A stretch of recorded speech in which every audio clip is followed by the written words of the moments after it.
Hey there, Mason Nation, and welcome to this week's episode of Touch Base. We'll be focusing on the World Series this episode, so we'll get you up to date about everything that has occurred in the playoffs thus far.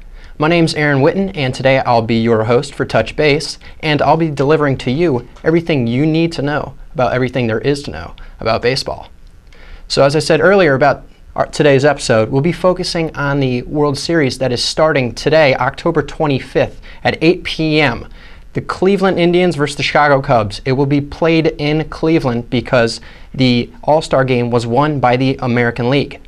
Whoever plays in the All-Star game and whoever wins the American League versus the National League gets home advantage during the World Series. So because the American League won, the National League will be playing the first two games in an American League ballpark, the next 3 in a National League ballpark, and the last 2 in an American League ballpark. So we'll be talking about that, and we'll be talking about the respective clubs, their records, and the players that they have playing for them and how they have been doing so far this season. We'll also be covering some in-season moves that occurred for each club with respect to their general manager and the front office, and some potential off-season moves as well. So let's dive right into it. Representing the American League, as said earlier, is the Cleveland Indians. The Indians came out of nowhere. I mean, they're a pretty good club overall, but this is the second year in a row a club from the American League Central has represented the American League and has won the AL pennant and is in the World Series for the American League. They put up a 94-67 record during the regular season, which was second best in the American League, only to the Texas Rangers, who beat them by 1 game. The Indians are led by skipper Terry Tito Francona, who is regarded as one of the better managers in Major League Baseball. Francona previously had managed for the Boston Red Sox before he was fired from the club during the 2012 season after the beer and chicken clubhouse incident with the Boston Red Sox, who melted down in the final month of the season and did not make the playoffs on the last day of the regular season. That's not to say Francona is not a good manager, because he is exceptional at managing in-game, at keeping his players satisfied, and being able to put a good tie between veteran players and young players. So overall, he's a really good team leader for the Cleveland Indians, and they are ecstatic to have them as his manager. So the Clevelands are going to their first World Series since the 1997, where they won the American League pennant. They will be contending for their first World Series victory overall to take home the crown since 1948. Not as long as the Cubs, who are in a 106-year drought, but overall the Indians definitely are due to win. So, first off, they played in the American League Division Series. Having had one of the better records, they faced one of the other American League division winners. They faced the Boston Red Sox, who they swept in a 3-game series. In the ALDS and the NLDS, it is a 5-game series overall, and the Indians swept the Red Sox 3-0. They were primarily led by their pitchers, who have been exceptional all season. You've got AL Cy Young candidate Corey Kluber, who is actually starting tonight's game for the Cleveland Indians. They were also led by Josh Tomlin, who barely walks anybody ever, and they also had Trevor Bauer pitching. So overall, they did really well, swept the Red Sox, and they got into the ALCS, where they faced the winner of the other series between the Texas Rangers and the Toronto Blue Jays. The Toronto Blue Jays won against the Texas Rangers 3-1. So the Indians faced the Toronto Blue Jays. The Toronto Blue Jays are infamous for having a lineup just stacked with sluggers like Edwin Encarnacion, Devin Travis, Jose Bautista, 2 of those players which are impending free agents during this upcoming winter.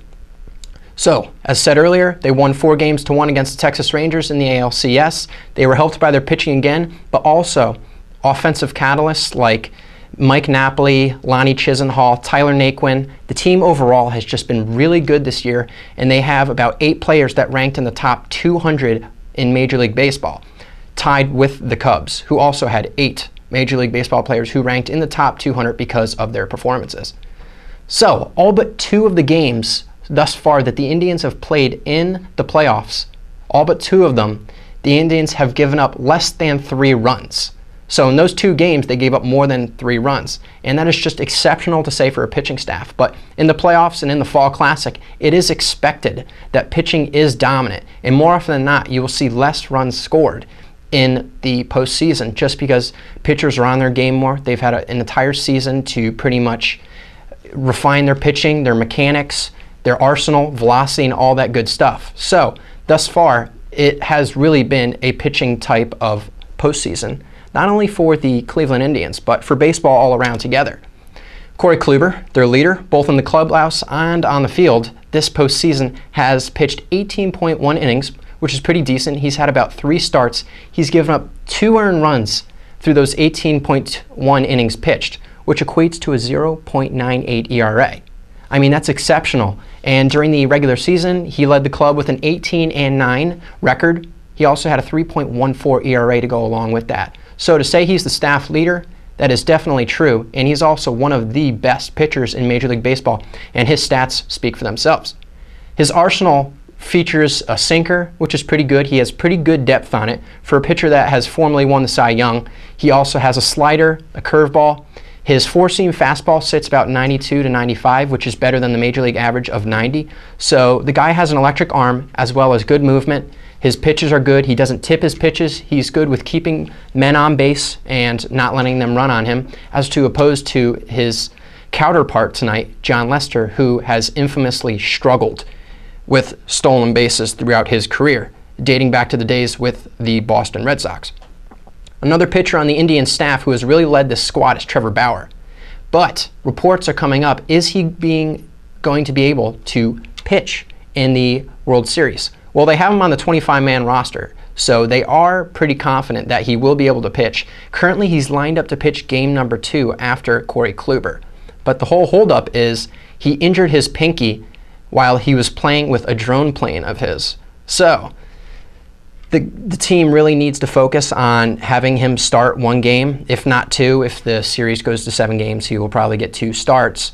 But they really need him to come back. He's had a 4.26 regular season ERA. I mean, that's decent, middle of the pack, but the guy's got major velocity, and they really need him to step up and pitch some innings for a Cleveland Indians staff that has just been a monster at eating innings all season long. Their Game 3 starter currently slated is Josh Tomlin. He's exceptional too. He doesn't really work off velocity like the past 2 pitchers we've discussed, but what he does dominate in is throwing strikes and not walking batters, which in today's age, with fireballers coming out of everywhere and it being the precedent that most teams are setting for their pitchers, for him to be able to locate his pitches and not walk a lot of batters is an exceptional trait to have, and very few in between, because so many pitchers walk people nowadays.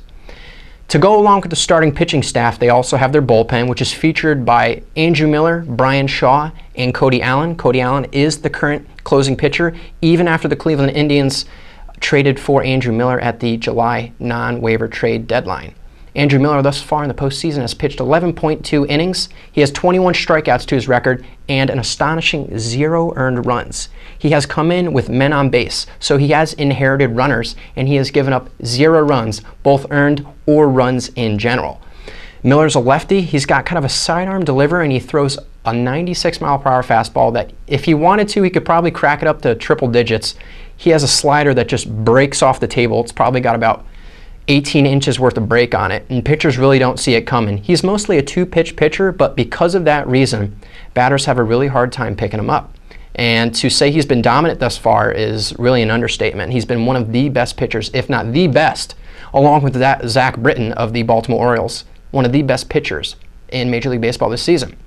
On the offensive side of things, they have Mike Napoli, Carlos Santana, Francisco Lindor, Jose Ramirez, and Jason Kipnis as offensive catalyst anchoring that lineup. Mike Napoli was signed during the offseason last year to a 1-year deal.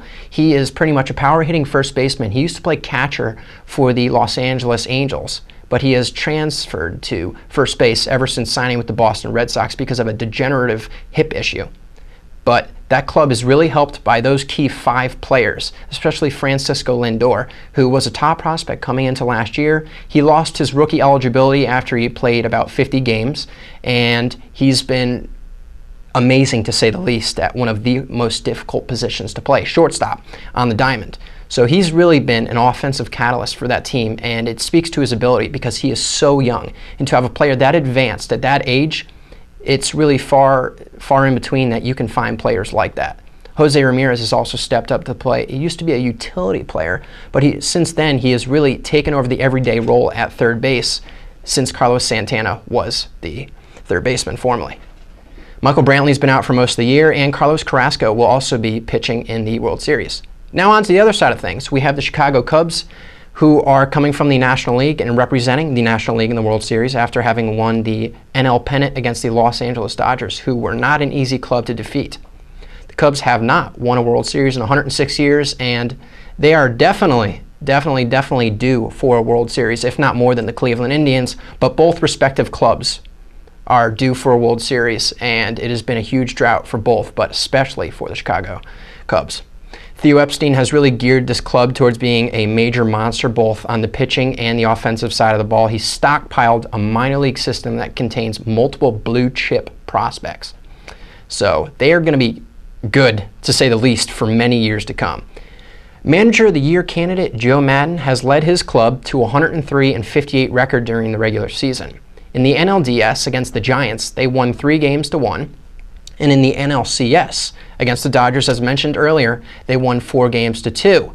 It wasn't as easy for them as it was for the Cleveland Indians, but some say that the Cubs are a much more dominant team than the Indians are just because of the amount of pitching depth they have and the offensive team that they are able to put out on the field. So it could potentially be that the Chicago Cubs wouldn't be here right now if it hadn't been for Andrew Toll's error out in left field in the last game of the series. That was just the beginning of Clayton Kershaw's meltdown, which allowed the Cubs to reach the World Series.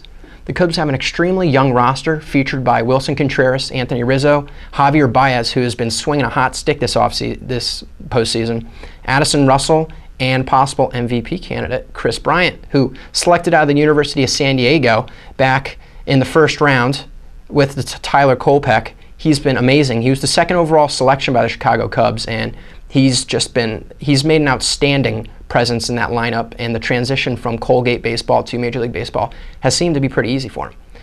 The Cubs have Kyle Hendricks, John Lester, Jake Arrieta, and John Lackey, who all had ERAs under 4 during the regular season, pitching for the Cubs in their starting rotation this postseason. Chapman, Aroldis Chapman, who they acquired from the New York Yankees, Rondon, Pedro Strop, Mike Montgomery. These are all guys that some of them acquired at the non-waiver trade deadline, are really solidifying their bullpen. They've been really good in the starting rotation, and some say their starting rotation has actually been better than their bullpen, and that's actually a lot to say because the rotation pitches a great deal of innings more than the bullpen actually does. So for the rotation to be that highly accountable and to be that good, it speaks to the ability that Theo Epstein has had to put talent together, both by drafting and trading for players. As said before, Javier Baez has been swinging a really hot stick this postseason. He has a .342 average this postseason, and he's pretty much been leading the club as Anthony Rizzo has gone through a drought, as has Addison Russell. So it's really been big for the club that Javier Baez, a former actually first-round talent pick overall too, and so he's been really good. He was down in their minors. He used to strike out a lot, but he's really been working on his game. And the Cubs have a lot of really good personnel whom they've acquired from all over the sport. But Theo Epstein has been able to come in and get a really good group of coaches that are able to field a team that is both good on the pitching side and the offensive side, while also playing good defense as well. So Javier Baez has really been the catalyst for that team this postseason. But looking ahead at the offseason, we have multiple free agents that are going to be looking to cash in on multiple deals after the World Series has ended. You have Edwin Encarnacion, Jose Bautista, Jared Weaver, and a good group of other guys who really are looking at contracts this offseason that could break the bank for him. Jared Weaver really isn't the stud he used to be, but with Rich Hill, Jeremy Hellickson, and himself, not accounting the relievers that are on the market, he's really one of the top pitchers, and that's not really good. This is one of the weakest crops we've ever encountered in Major League Baseball for a free agent season. So that'll pretty much wrap up today's episode of Touch Base. I hope you all enjoyed. My name's Erin Whitton, and